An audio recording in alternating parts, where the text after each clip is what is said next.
Continuamos con ejercicio 13.3 del libro de Wagner. Recordemos que teníamos dos líneas de corriente infinitas. Una estaba sobre el eje Y, que era el circuito o la línea C', y otra estaba a cierta distancia de la primera, pasando por un punto a una distancia D sobre el eje X, pero estaba a un ángulo alfa respecto al plano XY, y ese es el circuito C normal. O el circuito fuente y el otro sería el circuito, perdón, el verde sería el circuito campo, y el anaranjado sería el circuito fuente, campo y fuente. Si lo vemos desde arriba, desde el eje Z, los elementos de corriente que tomamos, el primero era I' de dr y el otro era I de dr.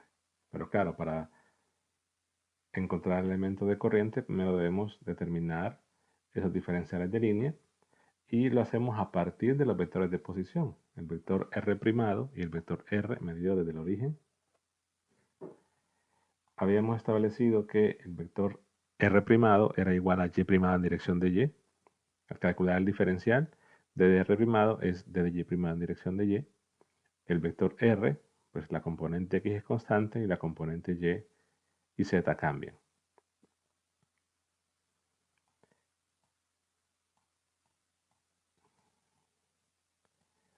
De acuerdo a la ley de Ampère, había que hacer el producto cruz entre el elemento de corriente del circuito primado y el vector de posición relativo, que era la resta. Recordemos que el relativo era la resta de estos dos, el R menos el R'. Entonces tenemos que hacer el producto cruz entre ese elemento de corriente y el R, y ese producto cruz nos da lo siguiente.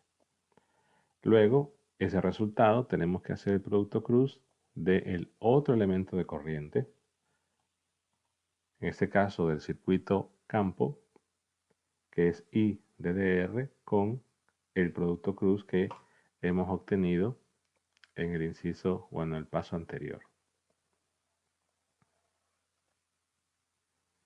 Claro, para la primera cantidad sería la corriente multiplicada por el diferencial de línea del circuito campo, cruz el resultado que acabamos de obtener en el paso anterior.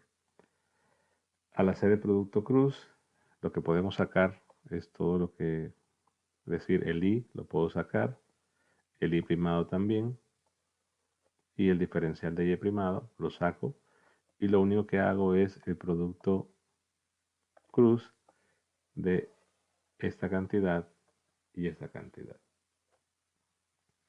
Al hacer el producto escalar, en el primero me quedaría d de y por d y y punto z. Recordemos el círculo.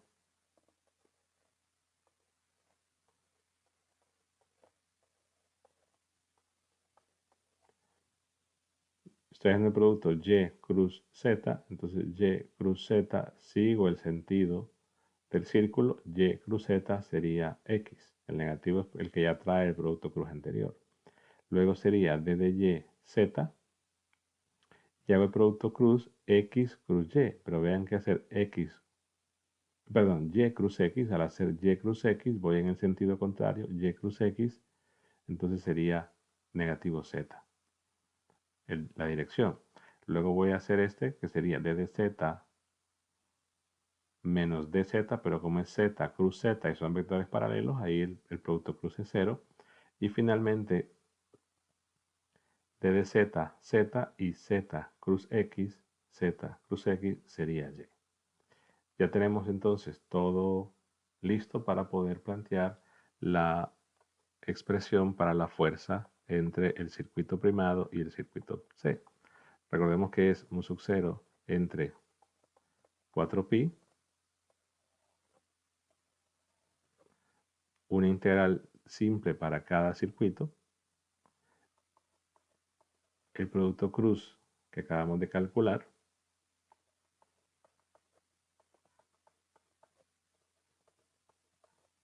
Bueno, en realidad son los dos productos cruces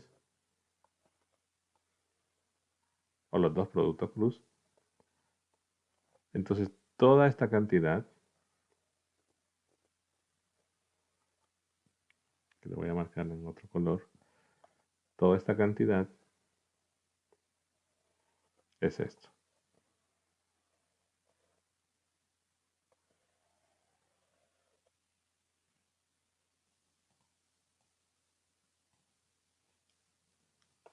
Hago el reemplazo.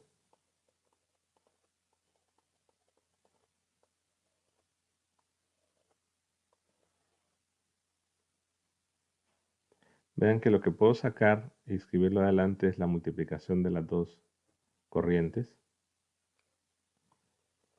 Entonces voy a escribir mu sub 0 i por i primado. En el caso del denominador voy a escribir el r cubo. Recordemos que r era, bueno, la magnitud sería d al cuadrado más y menos y' al cuadrado más z al cuadrado de la 3 medios. Y que en el numerador, si pues ordeno, tendría la componente x, que es d menos d de y primada.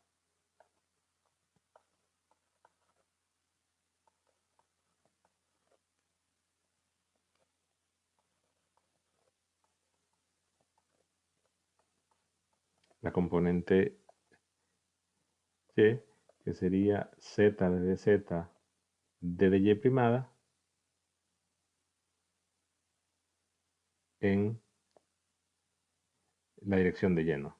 Lo que voy a hacer es que el d de y primada la voy a colocar, la voy a dejar así. Solo voy a ordenar. Al final de cuentas, los diferenciales, pues como son variables de integración diferentes, pueden estar separados. Y lo único que voy a hacer es ordenarlos.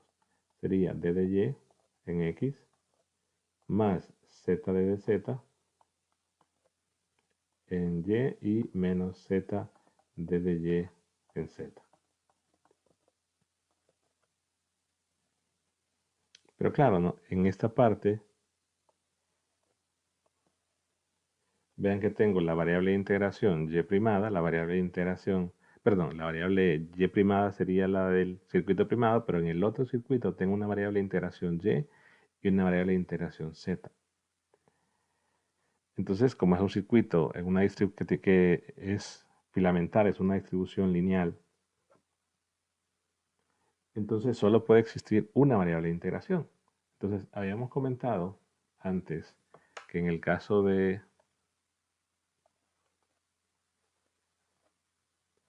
ese circuito que está a un ángulo alfa con respecto al plano XY, teníamos un punto y en ese punto las coordenadas pues eran D para X, Y y Z, donde teníamos esta distancia que es y esta que es Z. Entonces una opción era relacionar la Z y la Y con la tangente del ángulo, es decir, Z es igual a Y tangente del ángulo. Por lo tanto, el diferencial de z sería diferencial de y tangente del ángulo. Y vean que ahí expresaría la variable de integración y en términos de la z o viceversa. Y ya no tendría ese problema, ¿no? Porque tendría una única variable de integración que puede ser o la y o la z. Esa es la primera opción. La otra opción para dejar esto en términos de una sola variable de integración es definir esta distancia s, expresar y z en función de s. Puedo decir z es igual a s seno de alfa, y es igual a s coseno de alfa. El diferencial de z lo expreso en términos de un diferencial de s igual al diferencial de y.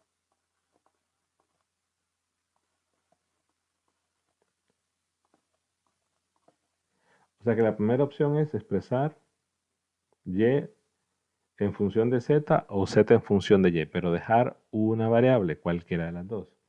La segunda opción es expresar en términos de una tercera variable, s, pero debo cambiar todo. Debo cambiar la z, debo cambiar la y debo cambiar los diferenciales. Cualquiera de las opciones funciona. Digamos que yo voy a optar por esta. Ustedes después pueden verificar la otra opción y al final de cuentas el resultado de su integral debe ser igual. Si yo hago ese cambio y digamos que me voy a quedar con la variable de integración z, entonces esa variable z es la que voy a dejar, entonces voy a cambiar la y. Básicamente debo cambiar el diferencial de y, este diferencial de y la y. Ya dijimos que, bueno, como para que me quede, no me quede tangente, voy a cambiar la z, para que no me quede dividido en tangente. Al fin de cuentas da igual. Pero digamos que voy a cambiar z diferencial de z, la z y esta de acá. Únicamente con el objetivo que al reemplazar z no me quede una tangente dividiendo o una contangente, pero es algo realmente una cuestión de gustos y es de repente hasta irrelevante cuál opción utilice.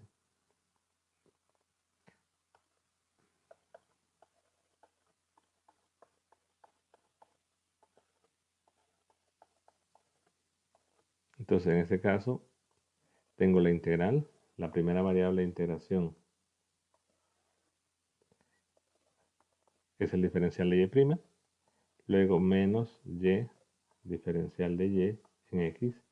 Vean que voy a hacer, aquí necesito el producto de z diferencial de z. Y z diferencial de z es y a multiplicar y diferencial de y tangente de alfa al cuadrado.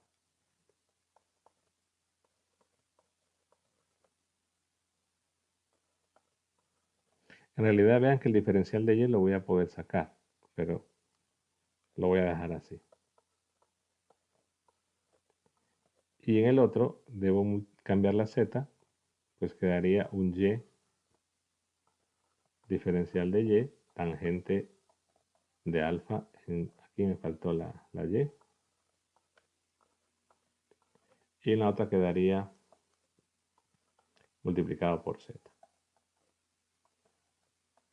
En el denominador es similar, tendría d cuadrado más y menos y primado más z, que es y al cuadrado tangente cuadrado de alfa, porque z está al cuadrado, a la 3 medios.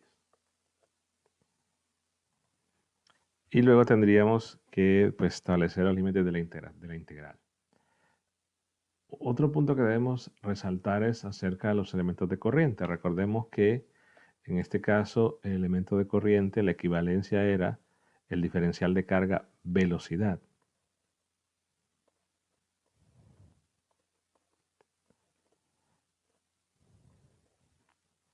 Diferencial de carga velocidad, entonces, bueno, diferencial, esto era I de dr o K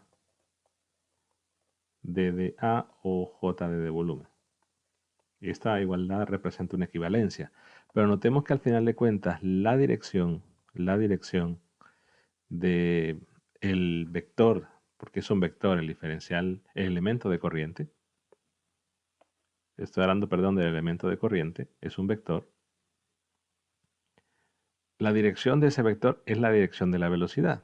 Evidentemente, en las primeras dos situaciones, como la cantidad vectorial es la densidad de corriente, entonces no suele haber mucha confusión porque tomo K según lo que el problema me lo defina.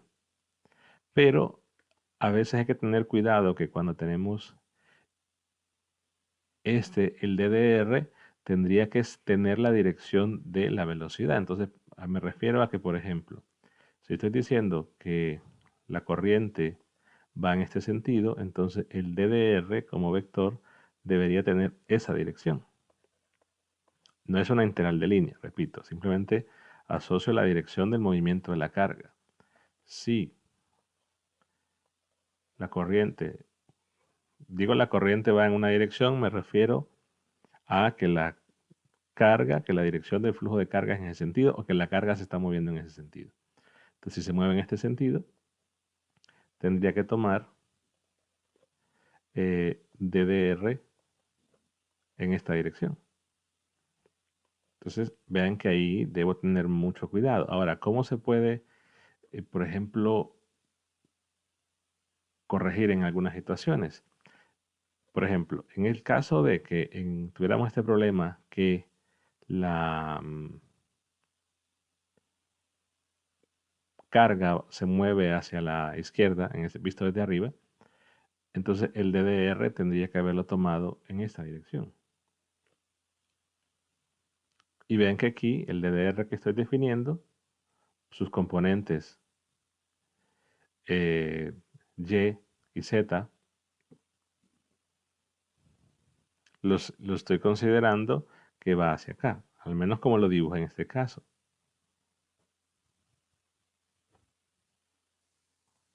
Por lo que se tendría que hacer es la corrección simplemente agregando un negativo. O tomando las componentes del R, tomando las negativas. Del DDR, perdón. O lo pueden visualizar también diciendo, ah, bueno, solo le coloco el negativo fuera porque la dirección del movimiento de carga no es la misma que el elemento diferencial de línea que estoy tomando. En ese sentido, a veces suele haber confusión porque este no va a tener el signo de acuerdo a eso, sino que el vector de posición es según estemos ubicando ese elemento diferencial de corriente. El DDR lo puedo obtener derivándolo, pero después tengo que ver el signo de acuerdo al movimiento de la carga. Entonces, si la corriente está marcada que va en el otro sentido, puedo trabajar con este DDR, pero colocaría el negativo para eso. Ojo, lo que suele pasar entonces es que en los casos de problemas de distribuciones de circuitos filamentales o de una distribución de carga lineal, hay una confusión en lo que es el límite de la integral y la dirección de ese elemento de corriente. La situación es que no es una integral de línea.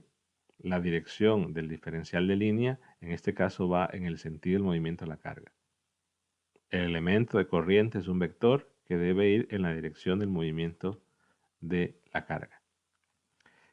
Entonces, en los límites de la integral,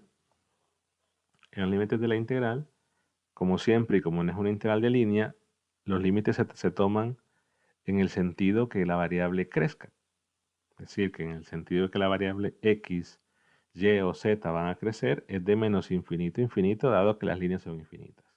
Entonces aquí la integral de y primada va de menos infinito a infinito, y la integral de la otra y va de menos infinito a infinito. Ahora, ¿qué suele pasar? Por ejemplo, que tuviese un problema así, que este es el eje y que tengo la corriente marcada así porque la carga se mueve hacia la derecha. La voy a poner a la izquierda para que ilustrarlo mejor. Entonces, a la hora de integrar, mi integral va de menos infinito a infinito y mi elemento de corriente sería menos i el DDR, obteniendo este al derivar el vector de posición, y así no tengo que estar lidiando con que las componentes son negativas, sino que tomo el mismo vector de posición y lo que hago es colocar el negativo para decir que va opuesto a eso. o no le colocan el negativo y lo que toman en cuenta es que este es un vector en realidad con la dirección a la izquierda.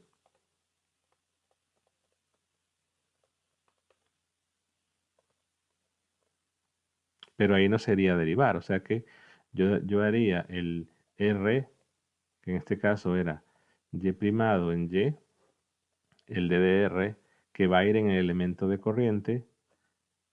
Si solo derivo, me quedaría D de Y' en dirección de Y, pero el que va en el elemento de corriente tiene que ser menos D de Y en Y.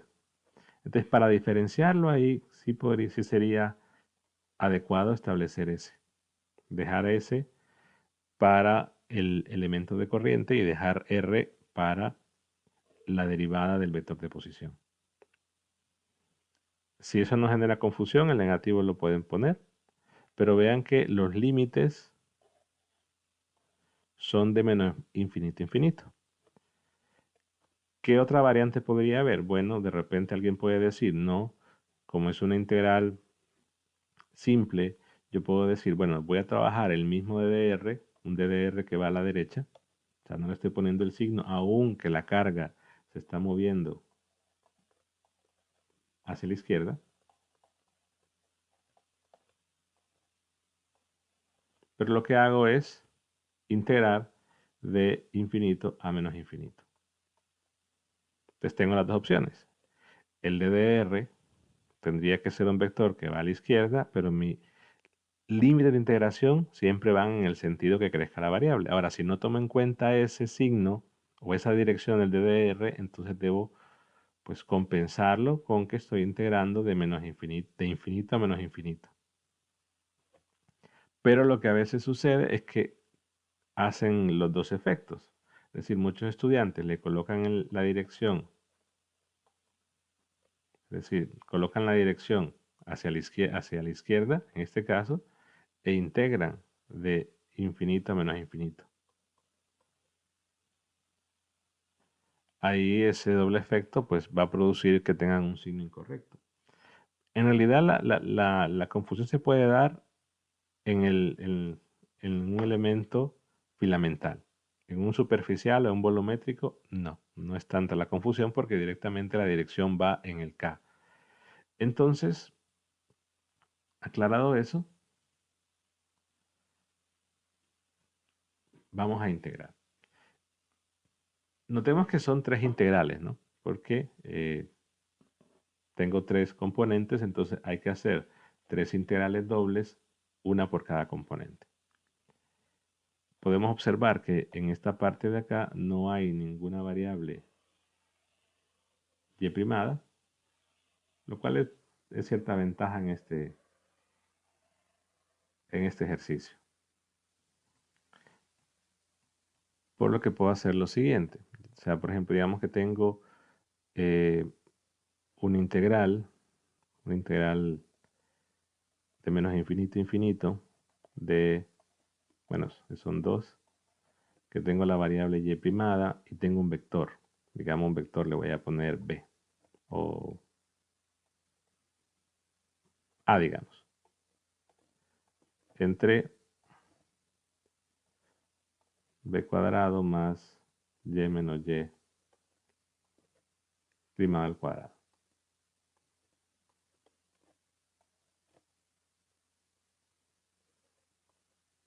Elevado a la 3 medios. Entonces, como ese vector no depende, sus componentes pueden ver, no depende de la variable y primada, si yo integro primero y primada, entonces este vector lo puedo sacar. O sea, hago una sola integral con respecto a la variable primada. Esa integral no va a ser un vector, esto es un escalar. Multiplico luego por el vector a y hago la integral con respecto a la otra variable.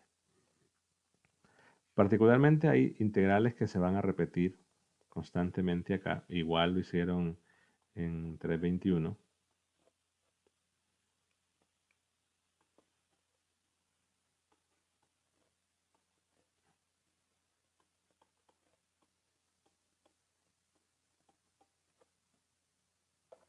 que es esta, la integral de du entre b cuadrado más a cuadrado a la 3 medios, evaluado de menos infinito a infinito.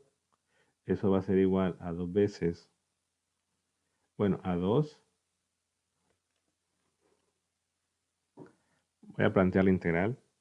La integral es, el resultado de la integral es u sobre b cuadrado,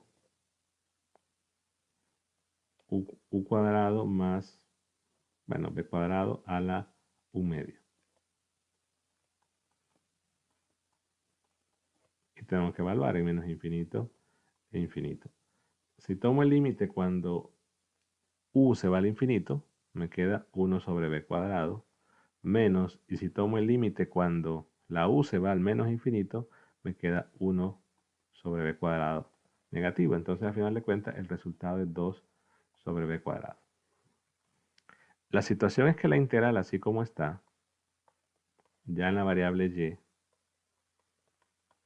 vean que aparece un y menos y primado. No está exactamente igual. Entonces, en este caso hay que hacer un cambio de variable. Es decir, voy a tener que esto es u es y menos y primado, diferencial de u es, y vean que va a aparecer un negativo. Entonces tengo una integral de menos infinito a infinito. Al hacer el cambio de variable me queda menos diferencial de u, b cuadrado más u cuadrado a la 3 medios, que ahí es la misma integral. Pero el hecho de decir, ok, la variable y primada se mueve entre menos infinito e infinito, cuando y primada valga menos infinito, la variable u va a valer infinito. Y cuando la variable y primada valga infinito, la variable u va a valer menos infinito. Entonces al final vean que puedo quitar este negativo y hacer el cambio en los límites. Pero claro, es un procedimiento que en muchos casos pasa desapercibido. Si voy entonces, regreso aquí a la integral, yo puedo decir, aquí evidentemente falta un cuadrado, yo puedo decir que esto es b al cuadrado. Entonces tendría mu sub 0 y primado sobre 4pi, la integral con respecto a la variable y, no a la variable y primada, todo ese vector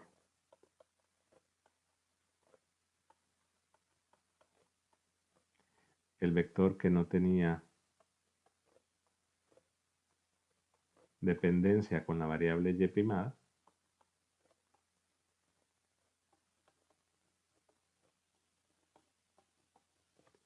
y el resultado de integrar la variable y primada, que dijimos que es 2 sobre b al cuadrado. En este caso, notemos que b es d cuadrado más y cuadrado tangente cuadrado de alfa.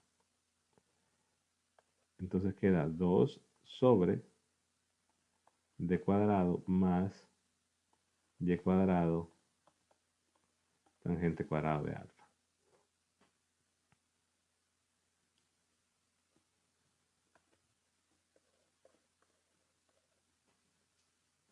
Después tendría que hacer la distributiva y partir esto en 3 integrales.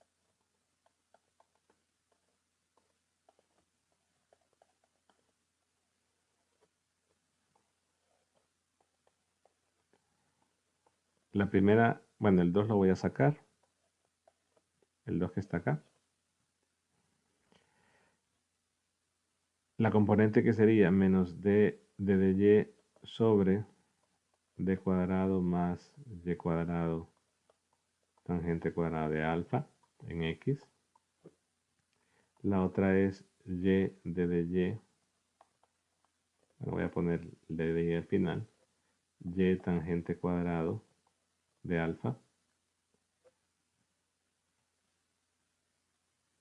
Que esta salía de... Ok, era la, cuando hice el cambio. Y tangente cuadrado de alfa de dy sobre d cuadrado más y cuadrado tangente cuadrado de alfa. Digamos que voy a poner el d de y en un solo lado, pero son tres integrales, no una por cada componente.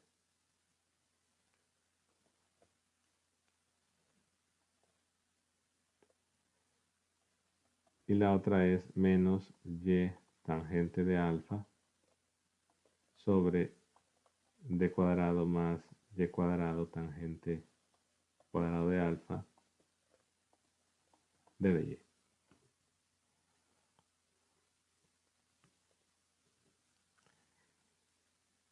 Entonces vea que son tres integrales, pero aquí podemos reducir y observando lo siguiente. Digamos que hago la separación que antes dije que no le iba a hacer, pero para visualizarlo va a ser más rápido. Así, separo en tres integrales. Y la integral es con respecto a la variable y. Entonces puedo ver que con respecto a la variable y, lo que tengo en la componente y de la fuerza y en la componente z de la fuerza son funciones impares. Entonces, al integrar una función impar en un intervalo menos tanto a tanto, eso vale 0. Ahora, no es correcto, y por eso lo separé, que a veces tenemos la integral de menos infinito a infinito, de algo 1 más algo 2 más algo 3, y usan esa propiedad y lo que hacen es decir, algo 2 es 0. No. Es decir, porque de 0 con toda la integral, entonces formalmente no es correcto. O lo comentan, si no quieren hacer toda la separación, comentan, así como lo dije, la componente y, la integral de la componente y la integral de la componente z de la fuerza es una función impar, por lo tanto al integrar en ese intervalo simétrico es 0. Entonces, solo nos quedaría la componente x. El 2 aquí lo puedo cancelar y me quedaría un 2 pie abajo.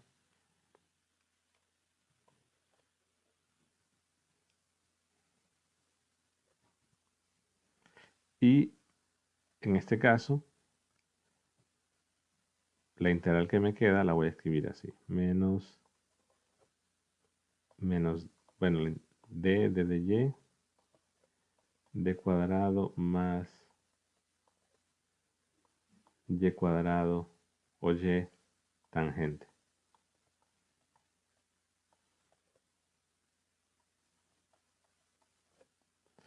Y ahí pues la integral que podemos utilizar es la integral de d de u a cuadrado más u cuadrado. Recordemos que eso es tangente inversa.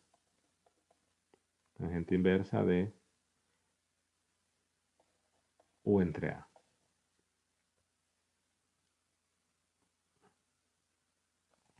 Pero claro, para que me quede de esa forma tendría que hacer un pequeño cambio variable. Decir u es igual a y tangente de alfa, diferencial de u es tangente de alfa, diferencial de y. Entonces vean que me va a quedar un tangente dividiendo para aplicar directamente la integral. Entonces, esto va a ser igual a, voy a sacar el negativo, mu sub 0 y primado de sobre 2pi, queda el 1 sobre tangente de alfa, que sale del cambio de variable, luego queda el resultado de la integral, que en este caso hace falta aquí, perdón, un 1 entre a, un 1 entre a. Si coloco ese 1 entre a sería la d, entonces queda 1 sobre d por tangente inverso de u, que es todo esto,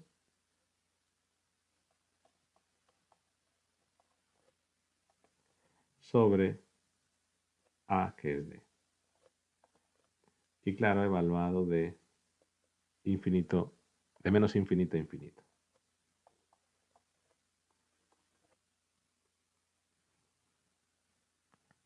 Vean que se va a eliminar la D. La tangente la puedo escribir como cotangente.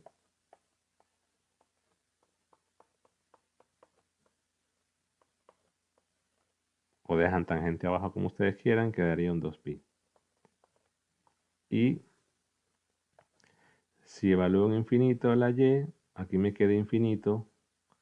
Tangente inversa, el límite de tangente inversa cuando su argumento se va al infinito es pi medios.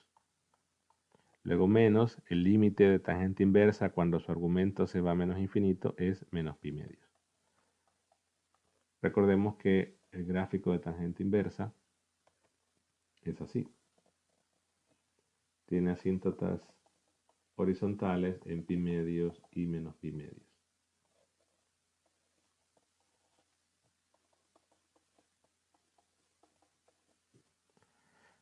Por lo tanto queda un pi, entonces la fuerza, después de todo ese procedimiento, la fuerza del circuito primado sobre el circuito C es igual a menos mu sub 0 y primado cotangente de alfa sobre 2. Por aquí me quedaría pi. Cancelo el pi, solo me quedaría un 2. La ventaja de esta expresión es que puedo analizar varios casos. Ya decíamos que en el caso original teníamos una línea contenida en el eje Y había una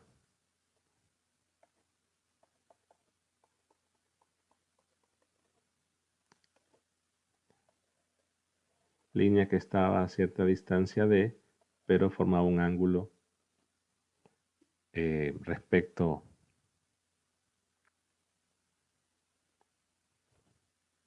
al plano YZ, al plano XY.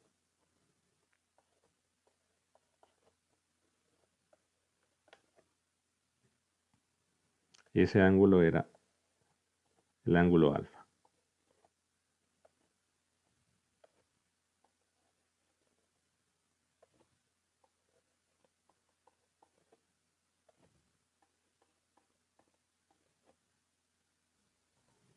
Por lo que puedo considerar algunos casos, por ejemplo, si alfa es 0. Si alfa es 0, lo que tendría entonces es dos líneas paralelas. En ese caso, el movimiento de la carga en ambas es en la misma dirección.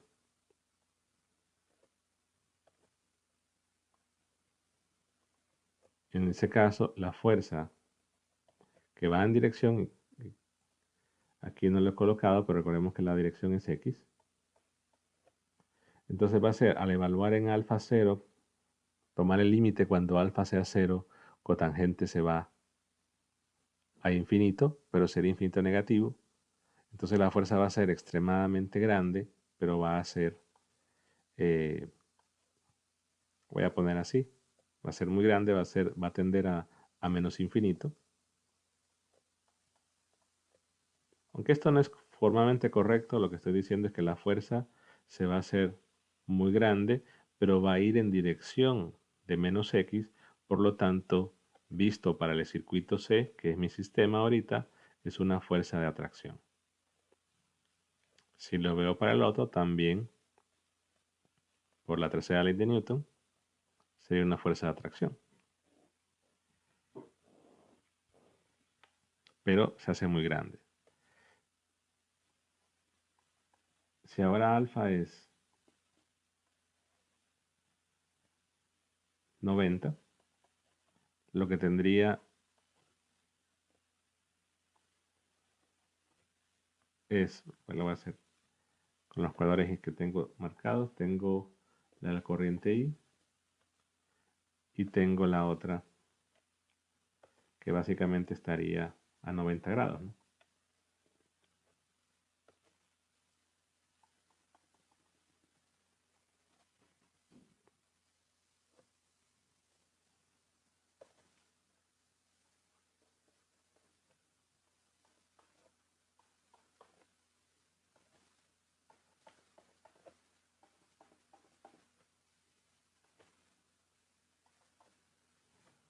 Entonces están a 90 grados, pero en ese caso cotangente de 90 es 0.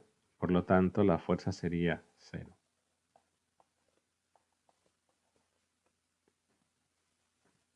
Si el ángulo es 180,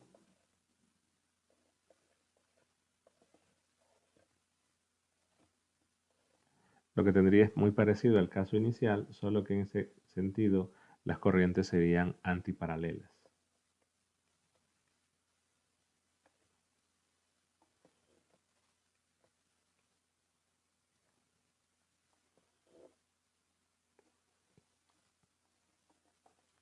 Es decir, la dirección del movimiento de la carga es opuesta.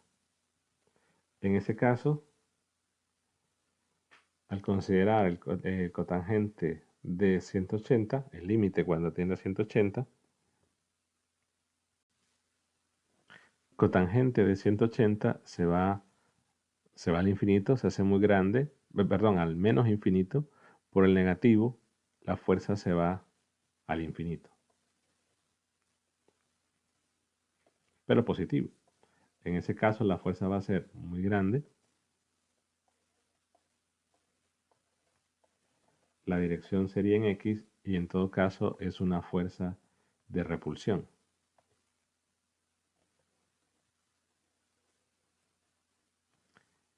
Pero la mayoría quizás le pueden pensar o entrar en algún tipo de conflicto ese infinito. La situación es que el libro, y si ven el libro de Wagner en las primeras páginas, calcula la fuerza por de dos líneas y hacen los dos casos, ¿no? Cuando las líneas, sus corrientes son paralelas y luego las antiparalelas y que están a una distancia ρ. Pero lo que calcula el libro es una fuerza por unidad de longitud.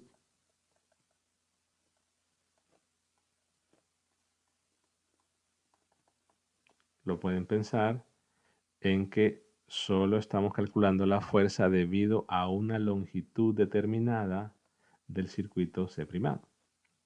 O sea que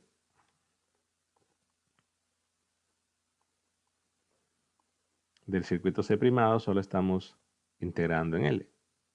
Pero como es fuerza por unidad de longitud, en realidad lo que estamos haciendo es la fuerza dividido entre esa longitud.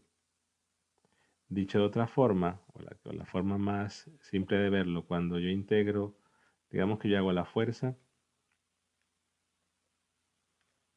planteando dos integrales, de menos infinito a infinito, y la otra es de menos infinito a infinito. Pero cuando hacemos el d de y, la integral de d de y primada, solo integramos en una longitud, entonces en una longitud r. Pero cuando definimos esa fuerza por unidad de longitud, la forma más simple de verlo es que no hacemos la integral del circuito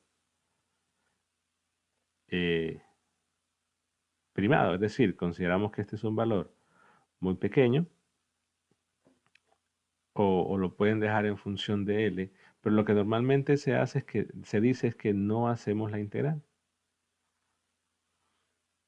Es decir, desaparece y al desaparecer definimos esa fuerza por unidad de longitud que simplemente sería F minúscula. Que claro, es la fuerza entre una longitud del circuito C'.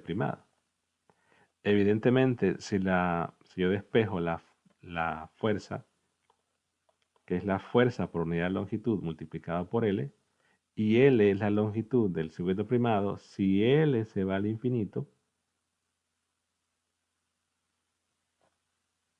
dependiendo de cómo sea la fuerza por unidad de longitud, entonces la fuerza va a ser infinita. Entonces tengo que ver a qué es igual esto y de qué depende.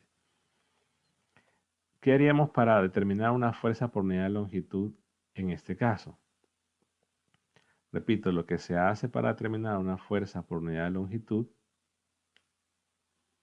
es no hacer la integral de y'. En ese caso, yo puedo, aquí mismo voy a aprovechar y decir que la fuerza por unidad de longitud es básicamente eliminar la integral de y primado y quitarle el diferencial. Claro, la ventaja es que cuando hacíamos la integral de y primado reducíamos bastante por la integral esta. Entonces simplemente una fuerza por unidad de longitud, lo que hago es no considerar la integral del circuito primado, pero vean que sí se considera la corriente, o sea, el elemento de corriente y todos los factores demás, el vector relativo, pero es simplemente no hacer la integral. La integral básicamente es una integral de longitud, por eso se llama fuerza por unidad de longitud. Entonces, lo que prueba Bagnes en las primeras páginas del capítulo 13 es que calcula la fuerza por unidad de longitud para las líneas paralelas y las líneas antiparalelas. Una forma de expresarlo, y pueden ver el resultado en Bagnes, es que cuando calculan la fuerza del circuito C, tendríamos o queda menos mu sub 0 y rho sobre, pero claro, están definiendo que este es el eje rho, que hay una distancia rho entre ellos, sobre 2pi rho, y queda una integral de menos infinito a infinito en z. Esta es la ecuación 1312 de Wagner. Claro, no hicieron toda la situación del planteamiento que hicimos en un caso más simple porque no hay una dependencia de alfa, pero esta integral simplemente no se hace. O decimos integro en una longitud. Si yo integro en una longitud, bueno, integro de 0 a L, entonces ya la fuerza integrada en esa longitud, evidentemente va a quedar un factor de L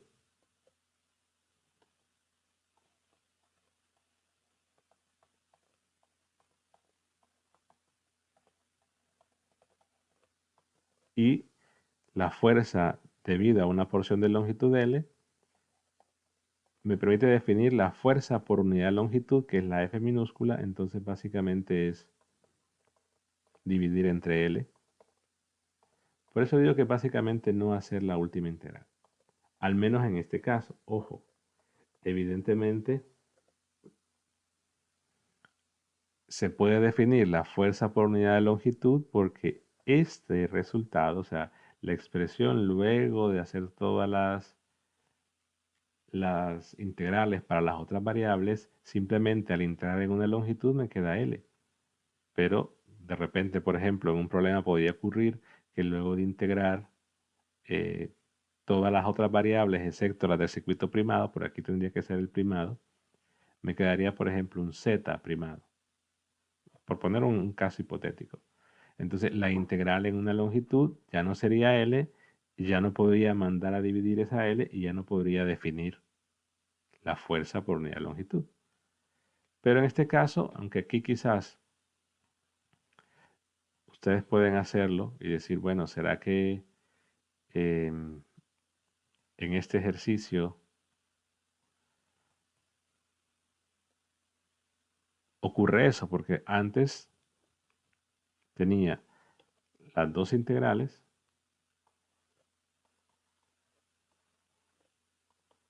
o sea que si puedo anticipar que al final me va a quedar la integral solamente del circuito con respecto a la variable primada, solo me va a quedar esto, entonces yo digo, bueno, no la hago, ya tengo la fuerza por unidad de longitud. Pero tenemos que concluir si en efecto, si yo integro primero la y y no la y primada, al final, cuando integre la variable primada, me va a quedar esto. Si primero integro la variable y no la y primada, al final, si me queda esto, voy a poder definir una fuerza por unidad de longitud. Y en este caso ustedes pueden probar que sí se va a hacer. Pero entonces vean que en ese sentido, yo después digo, bueno, esa es la fuerza para una porción de longitud L. La fuerza entonces total sería la fuerza por unidad de longitud primado aquí en una corriente, perdón, por 2pi rho unitario por L. Entonces digo, bueno, pero es que si ahora la longitud del circuito primado se va al infinito, entonces la fuerza se va al infinito y que es en efecto, bueno, a menos infinito por el negativo que está aquí, y es en efecto lo que está ocurriendo.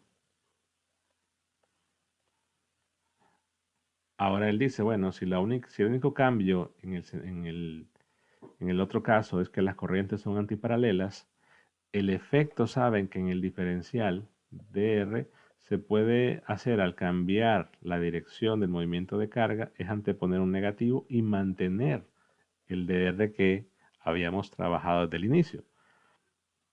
Y eso me permite trabajar sin ningún problema, entonces la única diferencia es que colocaría la I primada negativa, entonces el valor de la fuerza por unidad de área sería positivo.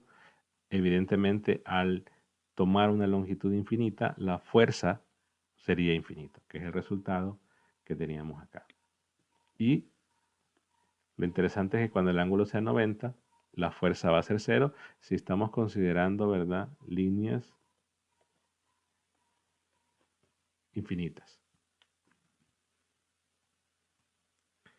El otro punto importante es que si son corrientes paralelas, entonces la fuerza por unidad de longitud va a ser una fuerza de atracción, y si son líneas antiparalelas, la fuerza va a ser una fuerza de repulsión.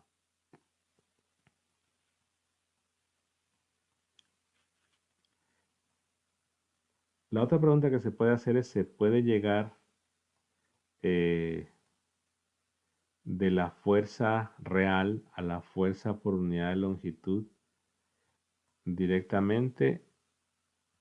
La verdad no. Vean que aquí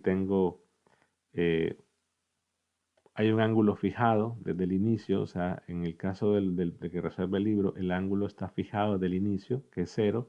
Entonces habría que desde el inicio ir cambiando por 0, 0, 0, a ver qué es lo que se va reduciendo, para ver qué sucede con la fuerza por unidad de longitud. Pero, repito, prueben ustedes qué sucede si integran primero la y, y si les va a quedar esto. Si les queda al final la integral de la y primada, solo esto, se va a poder definir la fuerza por unidad de longitud. Si no les queda la integral de y primada, solo esto, entonces no se va a poder definir una fuerza por unidad de longitud. Pero en este caso sabemos que sí, puesto que ya tenemos las expresiones desarrolladas en Bagnes para las líneas, al menos las paralelas y las antiparalelas.